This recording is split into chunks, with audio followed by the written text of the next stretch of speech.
अपने हौसलों को इतना भी बुलंद मत करो अलाउद्दीन, जिसके बोझ तले तुम खुद ही दफन हो जाओ।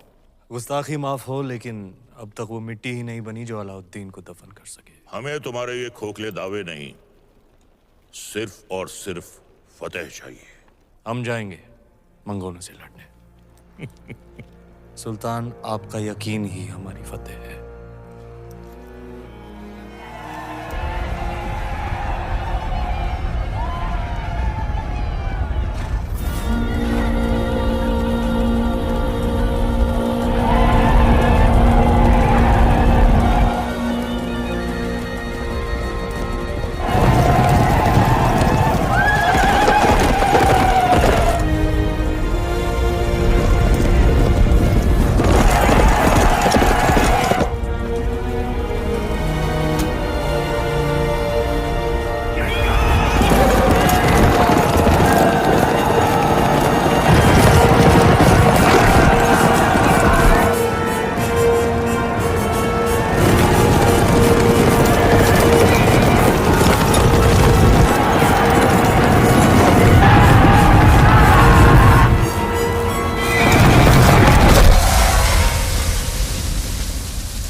मंगोल जैसे ताकतवर दुश्मन पर फतेह हासिल कर अलाउद्दीन ने दिल्ली सल्तनत का दिल जीत लिया था, और दूसरी ओर रानी पद्मावती ने चित्तौड़ को अपना बना लिया था। सूरज भाईसा, संभल के, थारे घूमर दिन गए, कमर में लचक आ जाएगी। अब तो रानी सा करेगी घूमर, कल गौरी पूजा के बाद। छोटी रानी सा, घूमर रो रंग चोखो जमना चाहिए। रंग तो जमेगा ही सूरज भाई सा, क्योंकि कल ढोल हम बजाएंगे। अंदाता हुकुम। कुंवर भाई सा, फिर बोलो तारो बड़ बोलो बेटो बीच में। ढोल बजाना तो दूर की बात बादल, घूमर बखत रानी वास में हुकुम रे सिवा कोई मर्द आ भी नहीं सकता। तो छोरा, तू अपने ब्याह में जी भर के ढोल बजा लीजिए। रावल साहब पधार रहे हैं। सब मिलके नई दुल्हन को सता रहे हैं।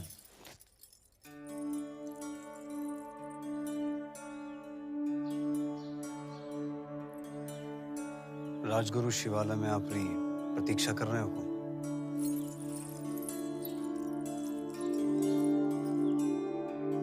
चले।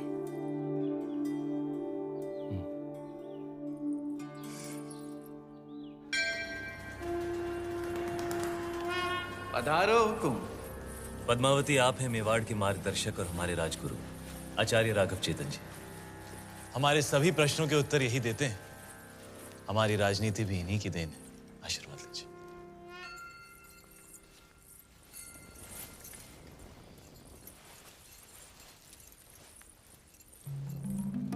अलौकिक सौंदर्य है आपका। सौंदर्य ही नहीं, गुण और समझ की भी धनी है हमारी रानी सा। तो छोटी रानी सा के जीवन में क्या अधिक महत्व रखता है, रूप या गुण? संभलिए रानी सा, आपकी परीक्षा हो रही है। बताइए, रूप या गुण? गुण। और रूप? वो तो देखने वाले की आंखों में होता है। अर्थात किसी को पत्थर में शिवलिंग दिखता है और किसी को शिवलिंग में भी पत्थर। जीवन का वर्णन 3 शब्दों में: अमृत, प्रेम और त्याग। प्रेम क्या है? ईश्वर की आंख में उभरा हुआ खुशी का आंसू। आंसू क्या है? सुख और दुख की हद। सुख क्या है? भ्रम। सुना है युद्ध नीति की भी जानकार हैं। जी। रणभूमि में सबसे बड़ा शस्त्र क्या है? हिम्मत। जीवन में सबसे कठिन घड़ी? परीक्षा के बाद परिणाम की। और सबसे बड़ी भेंट?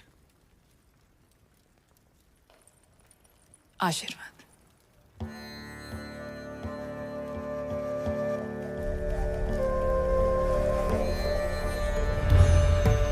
आइए रानी साहब।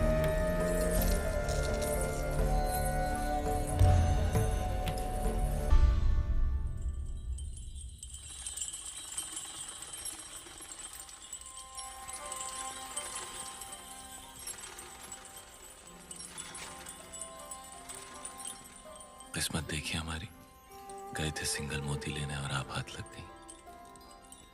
हमारी भी किस्मत देखिए, हिरण का शिकार करने गए थे और शेर गले पड़ गए। हम आपको सिंघल का हर सुख देना चाहते हैं, बस एक चीज नहीं दे सकते।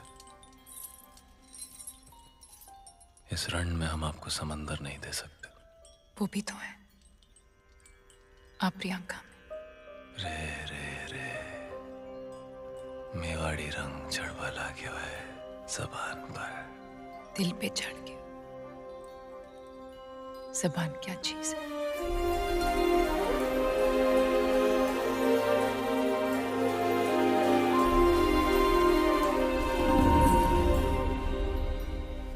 क्या हुआ? ऐसे लगा कोई हमें देख रहा है। चांद होगा, आपकी तारीफ से चल रहा होगा।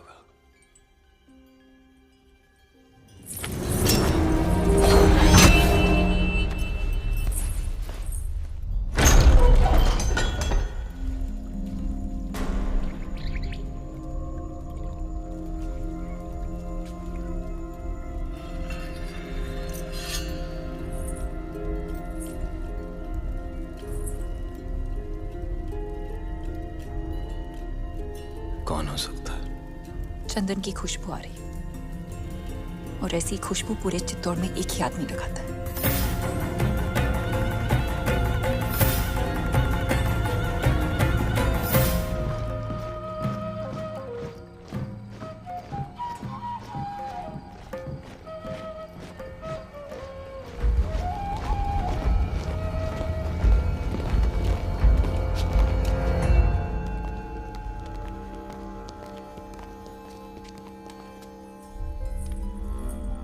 आधी रात में सिपाही भेज के इस तरह बुलाने का मतलब क्या है हुकुम?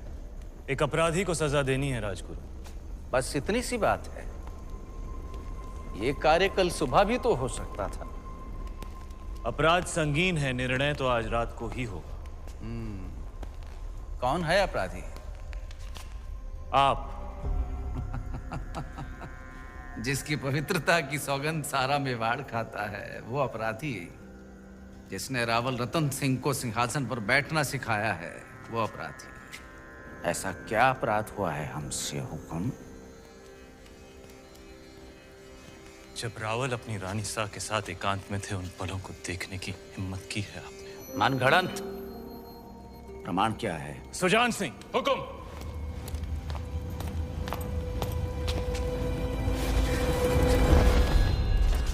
ये घाव हमारी कटार का है और प्रमाण आपका खून खुद दे रहा है। क्षमा कीजिए राजगुरु, हमने आपको गुरु समझा, विश्वास किया, चंदन समझकर माथे पर लगाया, पर आप तो चंदन से लिपटा सांप निकले। अगर हम चाहें तो इसी बखत आपका सर कुचल सकते हैं, पर ब्रह्म हत्या हमारे उसूलों के खिलाफ है। ले जाइए इन्हें कारावास में, काल कोठरी का अंधेरा इनकी आंखों को शर्म सिखा देगा।